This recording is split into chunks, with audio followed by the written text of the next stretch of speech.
एक बात ना याद रखना कि अगर तुमने अपना 100% दिया तो चाहे सिलेक्शन हो या ना हो, पर ट्राई करने का सुकून जीवन भर रहेगा। और अपने एक्सपीरियंस से बता दूं तुम्हें, हाय गाइस, ये जो मेहनत करने की तुम्हारी आदत है ना, जीएमसी सुंदरगढ़। तो मुझे आज ये आपसे कुछ बात शेयर करनी है। बहुत सारे कमेंट्स मेरे पास आ रहे थे कि बायोलॉजी को लेके कि आपने कैसे बायोलॉजी में स्कोर 340 345 के अराउंड किया। मेरा दरअसल नीट 2022 में जो बायोलॉजी में खासकर स्कोर है वो 345 है, जिसकी वजह से ही मेरा सिलेक्शन हुआ है। मुझको ऐसा लगता है बायोलॉजी और फिजिक्स ये दो सब्जेक्ट मेरे सबसे अच्छे गए हैं। तो 345 मार्क्स आने की वजह क्या रेफरेंस था कि मैं इतना ज़्यादा स्कोर कर पाया, क्योंकि इस ईयर जो बायोलॉजी थी वो ऑलरेडी बहुत टफ थी। उस कंडीशन में 345 प्लस स्कोर करना एक अच्छा स्कोर है, जिससे आप और एक सिलेक्शन वाला स्कोर है आपका। तो मैंने क्या किया, किस तरीके से किया, वो अभी मैं सारा आपको एक चार्ट वाइज बताऊंगा। आपको अगर बेहतर लगे तो आप उसको ज़रूर फॉलो करें और आपको उससे ज़रूर फायदा होगा। क्योंकि हम लोग क्या करते हैं, हम लोग ये करते हैं कि बायोलॉजी हम बस पढ़ते रहते हैं कि आज ये चैप्टर पढ़ लिया, कल वो चैप्टर पढ़ लिया, ये कल तीसरा चैप्टर पढ़ लिया। हम एक सीक्वेंस वाइज बायोलॉजी नहीं पढ़ते।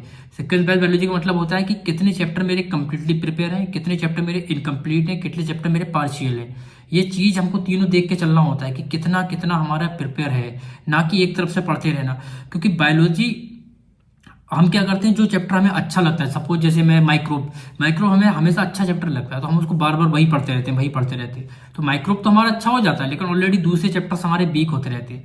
लेकिन इस बार अब एनटी क्या कर रहा है, वो कोई भी चैप्टर्स को छोड़ नहीं रहा है, वो हर चैप्टर से कुछ ना कुछ क्वेश्चन जरूर डाल रहा है उठा के। तो आपको हर चैप्टर बहुत अच्छे से करना है। तो उसके लिए आपको एक चार्ट प्रिपेयर करना पड़ेगा। चार्ट प्रिपेयर करने का मतलब है कि आपको एक देखना पड़ेगा कि चार्ट पेपर करने मतलब है कि आपका जो बायोलॉजी का पूरा 38 चैप्टर्स हैं, 38 चैप्टर्स बायोलॉजी के जो हैं, उसमें कितने चैप्टर्स आपके प्रिपेयर हैं, कितने चैप्टर पार्शियली प्रिपेयर्ड हैं, कितने चैप्टर कंप्लीटली प्रिपेयर है। ये आपको तीनों देखना है। जब आप ये तीनों चीज़ देख लेंगे कितना प्रिपेयर है, आप उस हिसाब से करेंगे। जो आपका पार्शियल प्रिपेयर है उसको कैसे करना है, कंप्लीटली प्रिपेयर है उसको कैसे करना है, दूसरे चैप्टर्स को कैसे करना है, ये मैंने एक चार्ट पे बताया है। अभी आप ये देखें और आपको अच्छा लगे तो फॉलो करें, लाइक शेयर एंड सब्सक्राइब करें। आपको मतलब जितने भी स्टूडेंट्स मुझसे जुड़े हैं, इस वीडियो को प्लीज़ लाइक करें, शेयर करें, सब्सक्राइब करें, पहली बात। और दूसरी चीज़, सब 38 चैप्टर्स को आपको 3 पार्ट में डिवाइड करना है। एक वो चैप्टर्स जो आपके कंप्लीटली बिल्कुल प्रिपेयर है आपके लिए, जो क्वेश्चन अच्छे से आने का मतलब है कि कोई सी लाइंस आपको कोई कहीं से पूछ ले आप उसको तुरंत जवाब दे देंगे, वो होते हैं आपके कंप्लीट चैप्टर्स।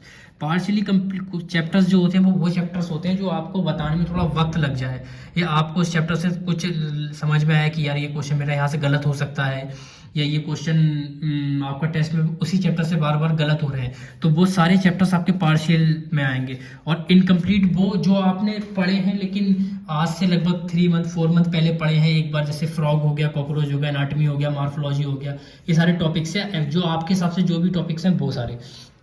तो आपको ये देखना है गाइस कि जैसे सपोज कंप्लीट जो टॉपिक है उसके अंदर सपोज मैंने लिखा है ये, क्योंकि ये ज़्यादातर लोगों के चैप्टर्स तैयार प्रिपेयर होते हैं अच्छे से, माइक्रोब्स, इकोलॉजी, प्लांट डाइवर्सिटी और इकोलॉजी, ये सब माइक्रोब्स, इकोलॉजी, हाँ ठीक है ये सब। तो इसमें क्या है गाइस कि आपको इन सारे चैप्टर्स जो आपके कंप्लीट हैं, जो आप एक लिस्ट बनाएंगे, ये नहीं बनाना, ये नहीं लिखना है इसको, ये मैं जस्ट एग्जाम्पल दिया हूँ आपको, ये जस्ट एग्जाम्पल के तौर पे। जो आप कंप्लीट एक लिस्ट बनाएं, इस लिस्ट में आपके 10 चैप्टर भी हो सकते हैं, 15 भी हो सकते हैं, 38 में से 12 भी हो सकते हैं, 20 भी हो सकते हैं, 21 भी हो सकते हैं। तो आप इन कंप्लीट चैप्टर के सिर्फ क्वेश्चन प्रैक्टिस करें। क्या चीज़? Question practice. इसका एक खास मतलब है, क्वेश्चन प्रैक्टिस ऐसा ही ना करें कि कहीं से कोई क्वेश्चन प्रैक्टिस, आप क्वेश्चन प्रैक्टिस वो करें जो एनसीईआरटी बेस हो।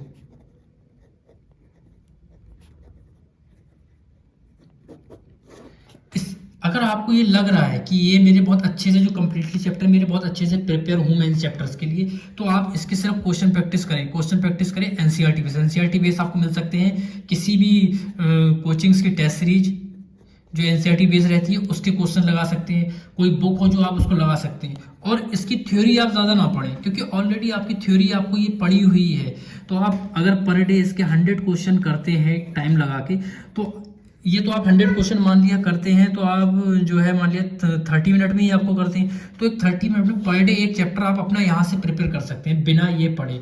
अब दूसरी चीज़ पे आते हैं, एक होता है पार्शियल चैप्टर। पार्शियल कंप्लीट मतलब कि जैसे सपोज जेनेटिक्स में आपका इनकम्प्लीट डोमिनेंस कोडोमिनेंस तक पढ़ा है, लेकिन आपको मल्टीपल एलिज्म प्लियोट्रॉपी ये सब नहीं पढ़ा है आपने, तो आप उसको पार्शियली में रखेंगे। इसमें क्या है, आपको पर डे आपको देखना है कि अब जो भी आपके टॉपिक्स हैं पार्शियल इनकम्प्लीट जो आपको लगता है, ये नहीं जो आपको लगता है, ये जस्ट मैंने एक एग्जाम्पल दिया है यहाँ पर। तो आपको लगता है जैसे जेनेटिक्स हो गया, मॉलिकुलर हो गया, प्लांट फिजियोलॉजी, ये नॉर्मल जो होते हैं बच्चे के पार्शियल ही कंप्लीट होते हैं, मेरा भी यही था। तो आप उसमें ये देखें आपकी ये टॉपिक्स जो हैं, तो इसका एक अच्छा सा शेड्यूल बनाया। शेड्यूल क्या बने कि सिर्फ 50 क्वेश्चन इसके करना है बायोलॉजी में हमको, जो कि 15 से 20 मिनट में हो जाते हैं, कोई टाइम नहीं है। और बाकी इसकी थ्योरी को पढ़ना है, बहुत अच्छे से थ्योरी को पढ़ना है। तो ये थ्योरी को पढ़ना है, ये आपका पार्शियल इनकम्प्लीट हो गया। नंबर 3 जो आपके इनकम्प्लीटेड है, इनकम्प्लीटेड चैप्टर्स का मतलब है कि सपोज आप बहुत लंबे टाइम से उसको पढ़े नहीं है, सपोज आप उसका क्वेश्चन लगातार हमेशा उसका गलत करते हैं आप क्वेश्चन, तो ये सारे टॉपिक्स जो आ गए ये आपके इनकम्प्लीट में आ गए, ये सब इनकम्प्लीट टॉपिक है। तो इसको आप सिर्फ इसकी थ्योरी पढ़ें बस, अभी कोई क्वेश्चन ना लगाएं इस पे, क्योंकि अगर आप इसका क्वेश्चन लगाएंगे तो क्वेश्चन गलत होगा, क्वेश्चन गलत होगा तो आपको डिप्रेशन आएगा। तो आप बायोलॉजी को 3 पार्ट में डिवाइड करके हुए करें, मैंने भी ऐसे ही की थी, इसलिए मेरे बायोलॉजी में 340 कंप्लीट 345 मार्क्स है कंप्लीट। और मेरी एक मिस्टेक है बायोलॉजी में, वो मिस्टेक मैं आपको अगली वीडियो में बताऊंगा क्या है सारी, कि आप किस मिस्टेक से कैसे बच सकते हैं। तो आपको ये अच्छे से समझ में आ गया है सारा, ये देखिएगा आप कंप्लीट इनकम्प्लीट पार्शियल इनकम्प्लीट।